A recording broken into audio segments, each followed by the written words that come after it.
Bonjour à toutes et à tous. Nous nous retrouvons aujourd'hui au collège de Dambach-la-Ville pour vous parler des projets artistiques mis en place par le collège. Je vous propose tout d'abord de vous intéresser à notre lieu d'art et de culture, aussi appelé le lac. En effet, pour en savoir un peu plus, je vais aller interviewer Guy Chenal, le principal de notre collège. Bonjour, qui a eu l'idée d'ouvrir le lac ?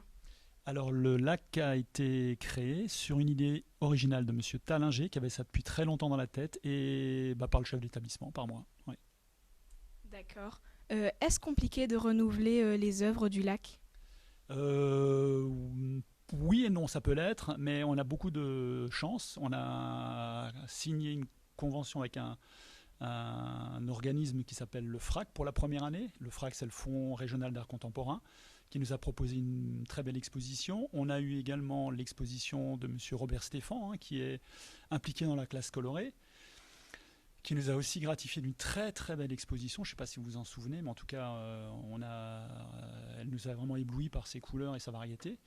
Et il ne faut pas l'oublier, le lac, c'est aussi fait pour les élèves. Et donc, on compte sur toute l'originalité, la créativité des élèves pour y exposer leurs œuvres. On peut également y exposer de la poésie ou accueillir du spectacle vivant, de la musique, de l'art, de la poésie. Très bien. Après vous avoir parlé de notre lac et vous l'avoir montré, je vous propose de vous intéresser aux élèves qui ont décidé d'approfondir leur maîtrise de l'art plastique au sein du collège. Je vais en effet vous parler de notre classe colorée. Je vous propose de me suivre, je crois qu'ils sont en ce moment même en plein cours.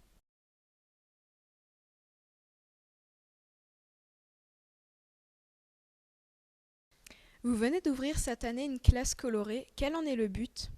En effet, cette année, nous avons décidé d'ouvrir une classe colorée, dont le but est de proposer à des élèves de développer leur créativité en ayant 2 heures d'art plastique par semaine et d'avoir des accès très variés et très divers au domaine des arts plastiques et notamment au domaine du volume.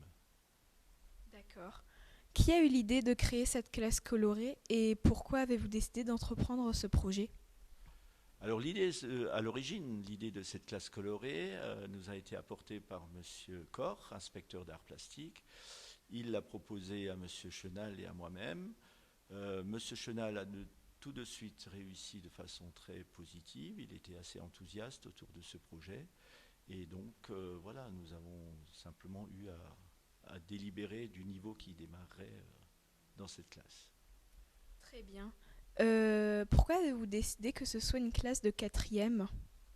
Eh ben, une classe de 4e a déjà une certaine autonomie en classe, est capable de travailler en petits groupes et c'est également un niveau qui peut déjà aussi œuvrer avec des intervenants extérieurs.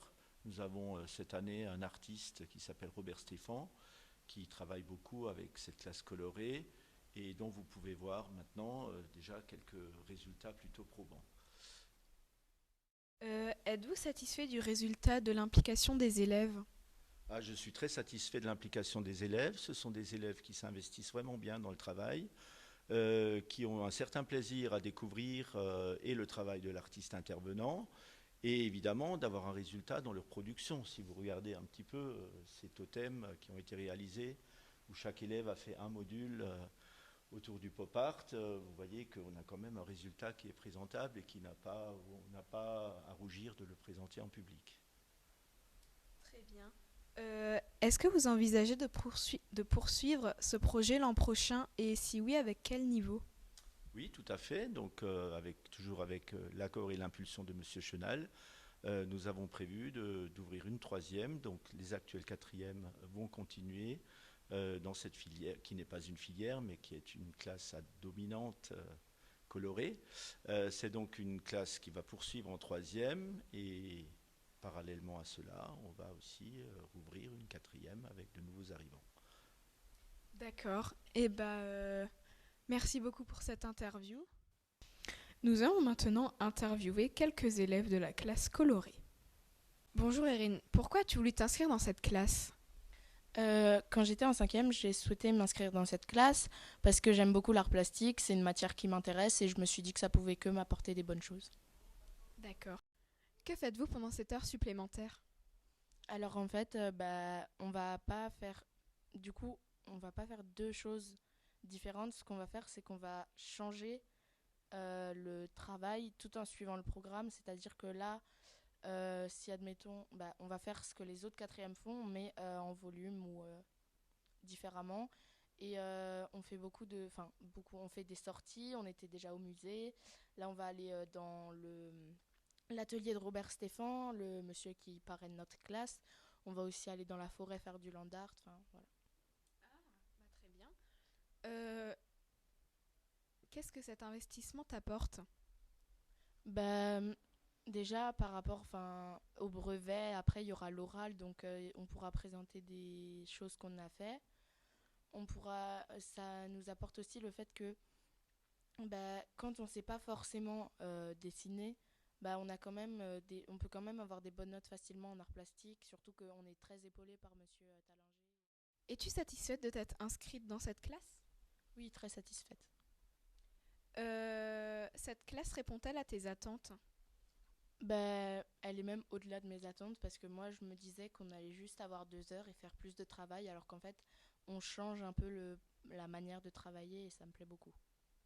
D'accord. Si la classe continue l'an prochain, voudrais-tu t'y réinscrire?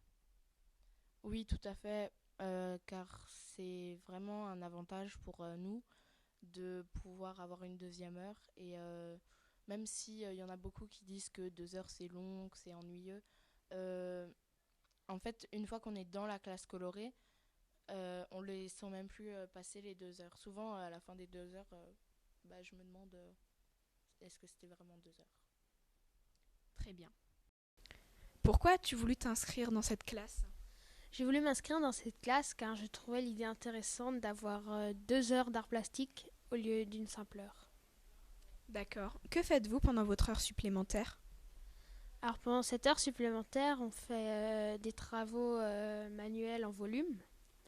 Par exemple, il y a quelques semaines, on a fini un projet d'avoir des hommes, des bonhommes à notre effigie en papier mâché. Et il y a quelques jours, on a fini une forêt en volume en papier. Si cette classe continue l'an prochain, comptes-tu y retourner?